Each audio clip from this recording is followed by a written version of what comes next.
between two seas and three worlds, where Viking longships once ruled the waves and fairy tales were born in castle shadows, a small kingdom is quietly becoming a military heavyweight. This isn't about massive armies or nuclear arsenals. This is about smart power, strategic positioning, and a nation that controls the gates to an entire region. Welcome to Denmark, the land of Higa, Lego bricks, and locked and loaded frigates. You might know Denmark for pastries, design furniture, and the happiest people on Earth. But behind the cozy cafes and bicycle lanes lies a military machine that's waking up fast, spending big, and positioned at the crossroads of global power. Denmark doesn't just sit in Northern Europe. It guards the entrances to the Baltic Sea, controls Greenland's Arctic frontier, and acts as NATO's Baltic gatekeeper. And right now, that military is transforming at lightning speed. So here's the big question. Is Denmark actually the strongest military in the Nordics? Can this small kingdom with just over 5 million people outmatch Norway's Arctic warriors, Sweden's technological sophistication, or Finland's massive reserve army? Buckle up because we're about to find out. Before we dive into the numbers, hit that subscribe button and drop a comment below. Which Nordic country do you think has the strongest military? Denmark, Norway, Sweden, or Finland? Let's settle this debate together. Let's start with the money, because Denmark is throwing cash at defense like it's going out of style. In February 2025, the Danish government announced an acceleration fund worth 50 billion kroner. That's roughly $7 billion to be spent in just 2 years, not spread out over a decade, not a gradual increase. A massive injection of military steroids delivered straight into Denmark's defense veins in 2025 and 2026. This brings Denmark's total defense spending to over 3.2% of GDP, up from a measly 1.37% in 2022. For context, that's one of the fastest defense budget increases in NATO history. Denmark isn't tiptoeing into rearmament. It's sprinting. And what are they buying? Everything. New jets, new ships, new drones, upgraded surveillance systems, satellite networks, cyber warfare capabilities, and probably some really impressive coffee machines for those long Arctic patrols. But here's what makes Denmark different from Norway's doubling defense budget or Sweden's steady climb. Denmark is focused on rapid capability boosts, not just long-term planning. They're buying gear that can be deployed now, not in 2035. Surface-to-air missiles, advanced frigates, F-35 jets delivered on an accelerated timeline. It's like Denmark looked at the global situation, glanced nervously at Russia, checked the news about undersea cable sabotage in the Baltic, and said, "We need weapons," yesterday. By October 2025, Denmark had already decided to expand its F-35 fleet from 27 to 43 jets, a 68% increase. For a country this size, that's proportionally more fifth-generation fighters per capita than most NATO members. Norway has 52 F-35s with a smaller population, sure.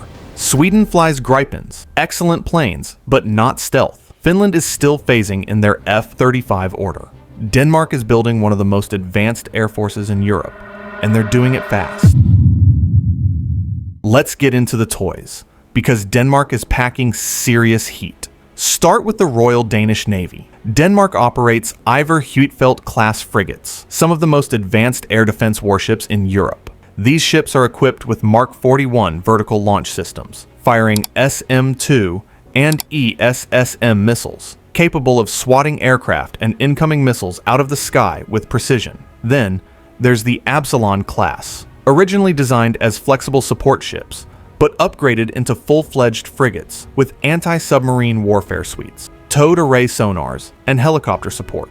Denmark might have a small navy, but what it has is modern, lethal, and perfectly suited for Baltic and North Atlantic operations. Compare this to Norway's expanding submarine fleet and advanced naval strike missiles, or Sweden's Gotland-class submarines that once sank a U.S. aircraft carrier in exercises. Denmark's surface fleet is designed for one thing: control the straits, protect undersea infrastructure, and project power across Denmark's maritime domain. Denmark is also heavily investing in anti-submarine warfare and underwater surveillance, critical for detecting threats to undersea cables and pipelines. With repeated sabotage incidents in the Baltic, Denmark has become NATO's specialist in protecting what lies beneath the waves. They've deployed ships, aircraft, and sensor networks as part of NATO's Baltic Sea operation, enhancing collective awareness and rapid response. In the air, Denmark's F-35 fleet is the crown jewel. With 43 jets on order, Denmark will operate one of the densest concentrations of fifth-generation stealth fighters in the region. These aren't just fighters. They're flying sensor platforms, capable of sharing real-time battlefield data across NATO networks, coordinating with ground forces, navies, and allied air forces. Denmark's F-35s can see threats before they're visible, strike before they're expected, and disappear before anyone knows what happened. Norway has more F-35s in total, but Denmark's jets are integrated into a broader strategic network covering the Baltic, Greenland, and the North Atlantic. Sweden's Gripens are excellent multi-role fighters, but they lack the stealth and sensor fusion of the F-35. Finland is phasing in F-35s, but they're still building up. Denmark is already there, jets delivered, pilots trained, systems operational. On land, Denmark's army is smaller than Finland's or Sweden's, true, but it's agile, professional, and equipped with modern systems. Denmark is expanding artillery, adding precision strike capabilities, and upgrading command and control infrastructure. They're not preparing to fight a massive land war. They're preparing to support NATO rapid reaction forces, secure key infrastructure, and deploy elite units wherever needed. Here's where Denmark gets really interesting. Denmark operates 3 elite special forces units, and one of them is unlike anything else on Earth. First, the Jaeger Corps, Denmark's unconventional warfare and counterterrorism specialists. These are the soldiers who operate behind enemy lines, conduct reconnaissance, direct airstrikes, and execute high-risk missions. They've seen combat in Afghanistan, Iraq, and across multiple peacekeeping deployments. Highly trained, highly motivated, and deeply respected within NATO special operations circles. Second, the Danish Frogmen, naval special forces trained in maritime operations, underwater demolition, and amphibious assaults. Think Navy SEALs, but Danish, and with an even colder operating environment. These operators conduct sabotage, reconnaissance, and direct action missions in some of the world's most hostile waters. And third, the Sirius Dog Sled Patrol. Yes, you read that right. Denmark operates the world's only Special Forces dog sled unit. Based in Greenland, Sirius patrol teams conduct long-range reconnaissance across 8,900 miles of Arctic coastline, spending up to 5 months on patrol in complete isolation, in temperatures reaching minus 40 degrees Celsius. These aren't just survival experts. They're combat-trained soldiers, patrolling one of the most strategically important and inhospitable regions on the planet.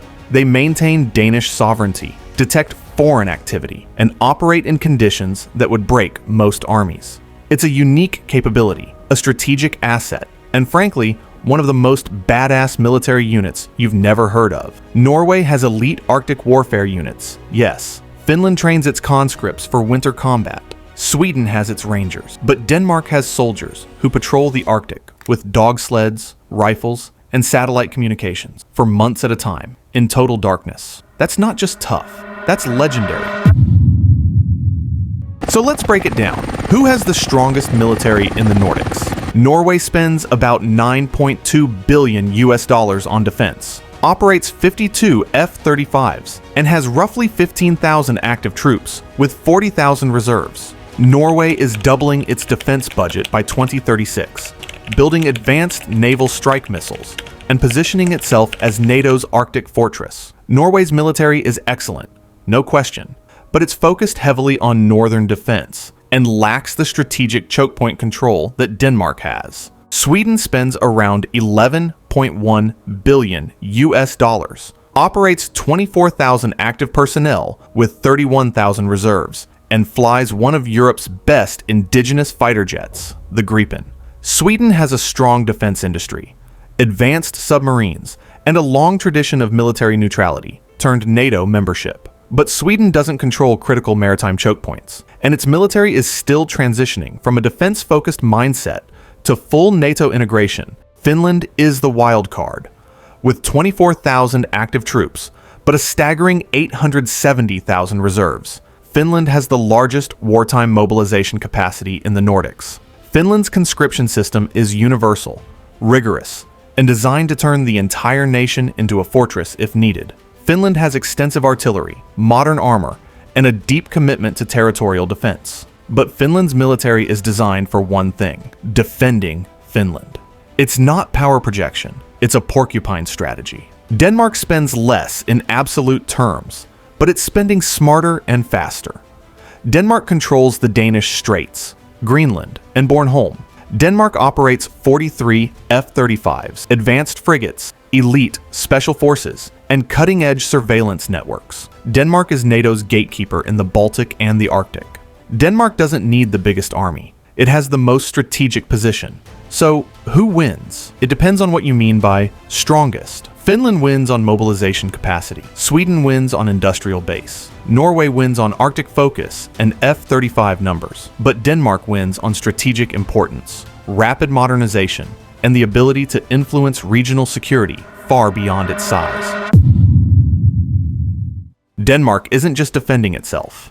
It's defending the entire Baltic region. When NATO launched Baltic Sentry, an operation to protect undersea infrastructure after repeated sabotage incidents, Denmark stepped up with ships, aircraft, and surveillance systems. Denmark coordinates maritime operations from the National Maritime Operations Center, deploying Navy frigates and Air Force assets to monitor suspicious activity, track shadow fleets, and document threats. Denmark has become NATO's specialist in hybrid warfare defense, particularly protecting critical undersea infrastructure like cables and pipelines. Denmark also hosts NATO exercises, participates in rapid reaction forces, and contributes to joint Baltic air policing missions. Denmark's military may be small, but it's deeply integrated into NATO command structures, trained to NATO standards, and equipped with NATO-compatible systems. In January 2026, Denmark pushed for a permanent NATO presence in Greenland, modeled on Baltic Sentry, to enhance Arctic security. Denmark is actively shaping NATO strategy in the high north, advocating for enhanced monitoring, rapid response capabilities, and shared intelligence networks. Denmark isn't a passive member. It's a strategic leader, a problem solver, and a force multiplier. When NATO needs eyes on the Baltic, Denmark provides them. When undersea infrastructure is threatened, Denmark responds. When Arctic security is debated, Denmark leads the conversation. So, is Denmark the strongest military in the Nordics? Here's the truth. Strongest depends on the fight. If you're measuring by raw numbers, Finland wins with its 870,000 reserves. If you're measuring by defense budget, Sweden edges ahead. If you're measuring by F-35s, Norway takes the crown. But if you're measuring by strategic value, rapid modernization, geographic control, and the ability to shape regional security, Denmark is the king. Denmark controls the gates to the Baltic. Denmark guards the Arctic through Greenland. Denmark operates elite special forces that patrol some of the harshest environments on Earth. Denmark is spending faster and smarter than almost any NATO ally. Denmark is NATO's gatekeeper, watchman, and increasingly, its Baltic and Arctic specialist. You can have the biggest army in the world, but if you can't get through the Danish Straits, you're stuck. You can have the most advanced navy, but if you can't operate near Greenland, your Arctic strategy collapses. Denmark doesn't need to be the biggest. It just needs to be exactly where it matters most, and it is. So the next time someone underestimates Denmark as just Lego and pastries, remind them, this is a nation that can track your submarine, shoot down your missiles, deploy special forces via dog sled, and live stream the whole operation in 4K from a satellite network they just upgraded. Denmark's military power isn't just strong, it's smart, strategic, and positioned at the center of the new European security map. And with tensions rising, budgets surging, and NATO recalibrating for a contested Arctic and Baltic, Denmark isn't just keeping up, it's leading the way. Welcome to the new Nordic power ranking. Denmark just entered the chat, and it brought frigates, F-35s, and a pack of very well-trained sled dogs.